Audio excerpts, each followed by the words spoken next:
Rise and shine class 9 के बच्चों, आज मैं आपके लिए लेकर आई हूँ आपकी एसचैन बायोलॉजी की बुक का chapter number 2 fundamental unit of life cell के मल्टीपल चॉइस क्वेश्चन। बच्चों, ये जो वीडियो है ये पार्ट 3 है। ऑलरेडी 2 पार्ट्स मेरे चैनल पे अपलोडेड है जो कि आप प्लेलिस्ट में जाके चेकआउट कर सकते हैं। इसके बाद एक और पार्ट आने वाला है, पार्ट 4। अगर आप लोगों ने अभी तक मेरे चैनल को सब्सक्राइब नहीं किया तो जल्दी सब्सक्राइब कर दें। इसमें हम लोग टाइप 1 और टाइप 2 वाले क्वेश्चन करेंगे। तो टोटल यहाँ पे 22 एमसीक्यूज हैं। टाइप 1 में 12 हैं और टाइप 2 में 10 है। चलिए स्टार्ट करते हैं यहाँ पर क्वेश्चन नंबर 1 से, जो कहता है main difference between animal cell and plant cell is. Animal cell और प्लांट सेल में क्या मेन डिफरेंस है? तो हमको जैसे कि पता है कि जो प्लांट होते हैं वो ऑटोट्रॉप्स होते हैं, मतलब कि वो अपना खाना खुद बनाते हैं by the process of the photosynthesis. जबकि जो एनिमल्स होते हैं वो हेट्रोट्रॉप्स होते हैं, वो अपना खाना खुद नहीं बना पाते, वो प्लांट्स के ऊपर डिपेंड करते हैं अपने खाने के लिए। तो यहाँ पे न्यूट्रिशन ही वो आंसर होगा, क्योंकि यहाँ पे जो एनिमल सेल है वो हेट्रोट्रॉप है, वो अपना खाना खुद नहीं बना सकती, न्यूट्रिशन खुद से नहीं ले सकती। जबकि जो ऑटोट्रॉप्स है वो अपना खाना खुद बनाते हैं। तो न्यूट्रिशन यहाँ पे एक ऐसा डिफरेंस है जो कि एनिमल सेल और प्लांट सेल के बीच में मेन है, क्योंकि ग्रोथ दोनों में ही होती है, मूवमेंट दोनों में होता है, रेस्पिरेशन भी होता है, लेकिन न्यूट्रिशन के तरीके अलग है दोनों में। सेकंड है animal cell lacking nuclei would also lack in. जो एनिमल सेल है अगर उसमें न्यूक्लियाई नहीं है, would also be lack in. तो आपको पता होना चाहिए न्यूक्लियस जो होती है non dividing cell contain chromatin which is uncoiled thread like material of chromosome. Chromatin contain DNA molecule and almost equal amount of basic histone protein. Chromosomes occur during cell division. They are formed due to the coiling and folding of the chromatin. If any animal cell lack in nucleus, then it is also lack in chromosomes too because it is present inside that. तो यहाँ पर अगर animal cell में nuclear नहीं होगा तो chromosome उसके अंदर नहीं होगा। उसके बाद प्लाज्मोलिसिस अकर ड्यू टू। जो प्लाज्मोलिसिस है वो क्यों हो रही है? Is it because of the absorption, is it because of the endosmosis, is it because of the osmosis और एक्सोऑस्मोसिस?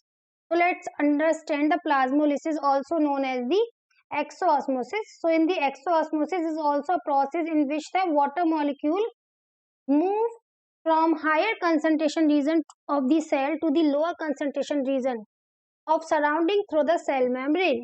Due to this, cell shrinks and this happens when a cell is kept in the hypertonic solution. या अगर cell को hypertonic solution में रखा गया है तो। अब हाइपरटोनिक सॉल्यूशन में क्या होता है?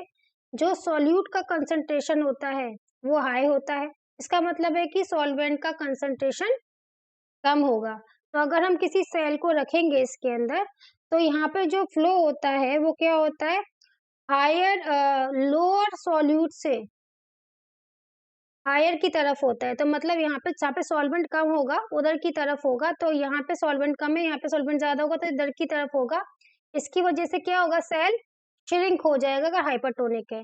इसकी जगह अगर हाइपोटोनिक होता तो यहाँ पे सॉल्यूट क्या होता? कम और सॉल्वेंट ज्यादा होता। तो सॉल्वेंट ज्यादा है तो वो सेल की तरफ मूव करेगा हाइपोटोनिक में, लेकिन हाइपोटोनिक में सेल से बाहर करेगा तो ये श्रिंक हो जाएगा। तो प्लाज्मोलिसिस को हम एक्सोऑस्मोसिस भी कहते हैं, क्योंकि यहाँ पे सॉल्वेंट बाहर की तरफ आ रहा है और श्रिंक हो रहा है। तो दिस इज एक्सो माने आउट। फिर फोर्थ है solute concentration is higher in external solution. माने जो सॉल्यूशन है इसमें सॉल्यूट का जो कंसंट्रेशन है वो हायर है, मतलब कि सॉल्वेंट का कम होगा, है ना। तो अभी मैंने बोला ना कि जब सॉल्यूट का कंसंट्रेशन ज्यादा होता है तो उसको हाइपरटोनिक सॉल्यूशन कहते हैं। तो फोर्थ का आंसर हाइपरटोनिक आएगा। सॉल्यूट का कंसंट्रेशन कम है तो उसको हाइपो बोलते हैं, और सेम है तो आइसो बोलते हैं। लेकिन यहाँ पर क्या ज्यादा है तो हाइपरटोनिक होगा, सेल जो है श्रिंक होगी, एक्सोऑस्मोसिस होता है। उसके बाद यहाँ पर हम लोग बात करते हैं क्वेश्चन नंबर 5 के बारे में। ये भी इसी बेस पर है जो हमने 3rd एंड 4th वाला क्वेश्चन किया। A cell place in hypertonic solution. Hypertonic का मतलब क्या होता है? सॉल्यूट कम होगा जो सॉल्यूशन है और सॉल्वेंट ज्यादा होगा। माने जो हमने यहाँ पे सॉल्यूशन लिया है इसमें सॉल्वेंट ज्यादा है ना। तो सेल के अंदर सॉल्वेंट कम होगा तो लो कंसंट्रेशन से आपका हाई कंसंट्रेशन से लो कंसंट्रेशन की तरफ जाता है आपका सॉल्वेंट। तो यहाँ पर क्या हो रहा है? यहाँ पे पूछा गया है कि सेल क्या होगा जब लो से वो हाई से लो की तरफ जा रहा है, तो वो अंदर की तरफ जा रहा है तो फूलेगी, माने कि स्वेल अप होगी। तो यहाँ पर सी वाला जो आंसर है वो ठीक हो जाएगा। अगर हाइपोटोनिक में रखा है तो स्वेल अप होगी आपकी सेल। फिर सिक्स्थ है, which of the following is also known as the physical basic of life. Physical basic of life किसे कहते हैं? तो is it gene, it is protoplasm, it is nucleus, it is mitochondria. So answer is the protoplasm. B option यहाँ ठीक हो जाएगा। क्यों होगा? जो प्रोटोप्लाज्म है, it comprises of the living part of the cell, because it comprise of the living part of cell including the cytoplasm, nucleus and other organelle also, and these organelles which are placed in the, देखिए कोई cell है आपका, इसके अंदर nucleus है, तो यहाँ पे साइटोप्लाज्म है, यहाँ न्यूक्लियोप्लाज्म है, इन दोनों को मिला के प्रोटोप्लाज्म बोलते हैं। तो इसके अंदर सारे सेल ऑर्गेनल्स पड़े होते हैं जो कि जितने भी लाइफ फंक्शंस हो रहे हैं, बेसिक लाइफ फंक्शंस हो रहे हैं, वो पूरे करवाते हैं। तो जो physical basic of life function है वो प्रोटोप्लाज्म होगा। फिर 7 पूछा, विच of the following is incorrect pair, इसमें से कौन सा पेयर ठीक नहीं है? क्लोरोप्लास्ट को हम किचन ऑफ द सेल बोलते हैं, एकदम ठीक है, क्योंकि यहाँ पर ही क्या हो रहा है, फोटोसिंथेसिस का प्रोसेस हो रहा है। Mitochondria power house of the cell है, दिस इज आल्सो करेक्ट, क्योंकि यहाँ पे जो एनर्जी है वो एटीपी की फॉर्म में होती है। फिर बोलता है लाइसोसोम्स सिक्रेटरी ग्रेनुलर, नहीं, लाइसोसोम्स आपके सिक्रेटरी ग्रेनुल्स नहीं होते हैं, ये क्या होते हैं, सुसाइडल बैग्स होते हैं, जो कि आपकी डेब्रीज हैं या फिर जो खत्म हो गई सेल उनको खत्म करने में काम में आता है। तो सही ये वाला नहीं है, सी लाइसोसोम्स, क्योंकि सुसाइडल बैग्स है। अगर यहाँ पे सुसाइडल बैग्स होता तो बिल्कुल ठीक होता, nucleus grain of the cell होता, ये भी ठीक है। फिर 8 है, photosynthesis pigment are located in, जो फोटोसिंथेसिस पिगमेंट है वो कहाँ पर लोकेट होता है? Is it in stroma? It is in outer membrane of the chloroplast. It is in grana. It is in inner membrane of the chloroplast. So answer is grana. जो grana होता है, they are stalk of the thylakoids. They are stalks of the thylakoids. Chlorophyll occur in the membrane of the thylakoids. So photosynthesis occur where the chlorophyll occur. So it is for this the correct answer is grana. फिर है 9th वाला, which of the following act as a garbage disposal system. तो मैंने बोला ना suicidal bags, जो कि debris को, जो मरी हुई जो सेल होती है उनको खत्म करता है, तो it is going to be lysosome. तो 9th का लाइसोसोम आंसर आएगा। फिर उसके बाद आते हैं हम यहाँ पे क्वेश्चन नंबर 10 पर। बच्चों, अगर आपके पास एस चांद और एनसीईआरटी की बुक नहीं है तो उसके लिए आप इसी वीडियो के डिस्क्रिप्शन बॉक्स में लिंक को चेकआउट कर सकते हैं, घर बैठे बैठे मंगा सकते हैं अपने लिए एस चांद और एनसीईआरटी की बुक। चलिए क्वेश्चन नंबर 10 के बारे में बात करते हैं। Ribosomes are made up of, ribosomes किसके बने होते हैं? They are made up of lipoprotein और आरएनए और प्रोटीन और बोथ बी एंड सी। तो ribosomes are found in both prokaryotic and eukaryotic cell. The ribosome is the site for the protein synthesis.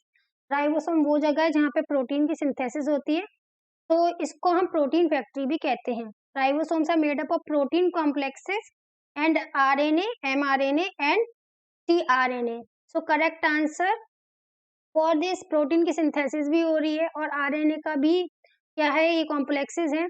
तो यहाँ पर आपका जो डी वाला ऑप्शन है, both B and C are correct. फिर आता है 11th, colourless plastids are known as. देखिए प्लास्टिड्स, ल्यूकोप्लास्ट जो होते हैं दे आर कलरलेस। क्रोमोप्लास्ट जो होते हैं ये कलर पिगमेंट्स के लिए रिस्पॉन्सिबल होते हैं। क्लोरोप्लास्ट ग्रीन कलर के लिए रिस्पॉन्सिबल होते हैं। तो कलरलेस प्लास्टिड्स जो हैं वो ल्यूकोप्लास्ट हैं।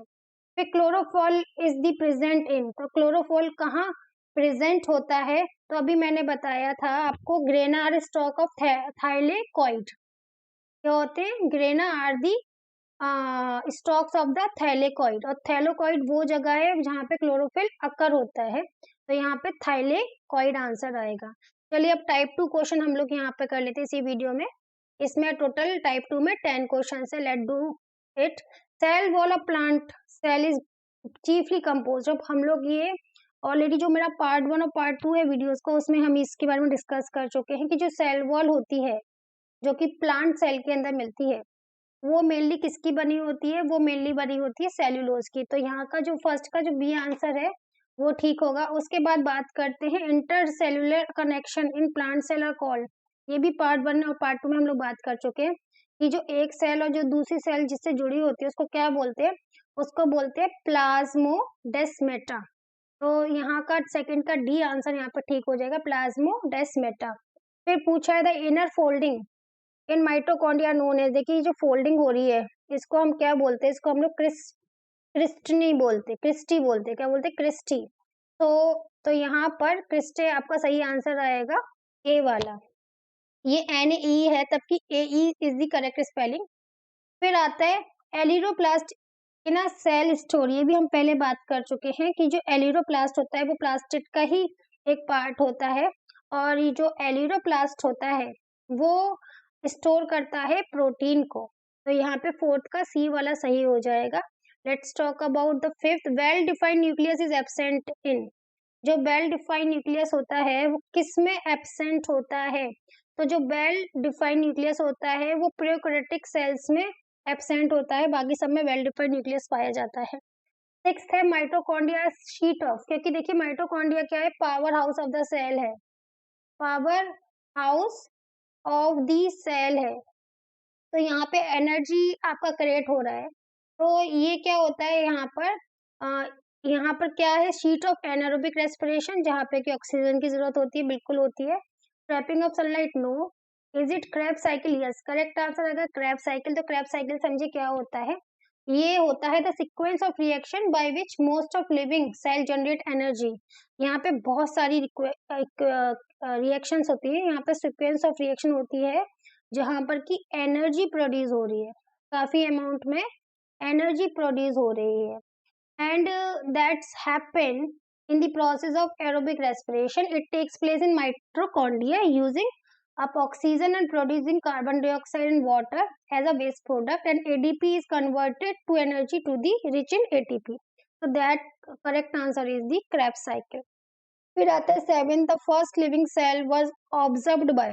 वैसे तो देखिए रॉबर्ट हुक जो थे 1665 में इन्होंने ऑब्जर्व किया था piece of bottle of cork under a compound microscope and notice the dead cell. But Antonie van Leeuwenhoek जो थे, एंटोनी वॉन ल्यूवेनहॉक, इन्होंने क्या देखा? They first saw the and describe the life cell. उन्होंने dead cell देखी थी, लेकिन living cell की बात करें तो ये देखी थी एंटोनी वॉन ल्यूवेनहॉक ने। तो सही आंसर आएगा आपका एंटोनी वॉन ल्यूवेनहॉक, मतलब ए बी ल्यूवेनहॉक।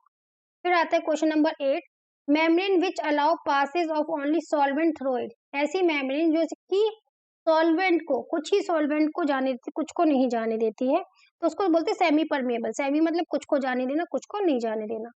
फिर आता है नाइन्थ वाला, unicellular organism take in oxygen pass out carbon dioxide, मतलब ऑक्सीजन ले रहे हैं और कार्बन डाइऑक्साइड निकाल रहे हैं, तो किसके थ्रू होता है? डिफ्यूजन के थ्रू होता है। फिर आता है root hair of plant absorb water from the soil by the osmosis. ठीक है, तो यहाँ पर ये आपके खत्म हो गए हैं question and answer type 1 type 2। बच्चों अगर आपने चैनल को अभी तक सब्सक्राइब नहीं किया तो जल्दी से कर दीजिए। कोई प्रॉब्लम है तो कमेंट बॉक्स में बताइए और वीडियो को लाइक करना ना भूलें। Bye bye everyone.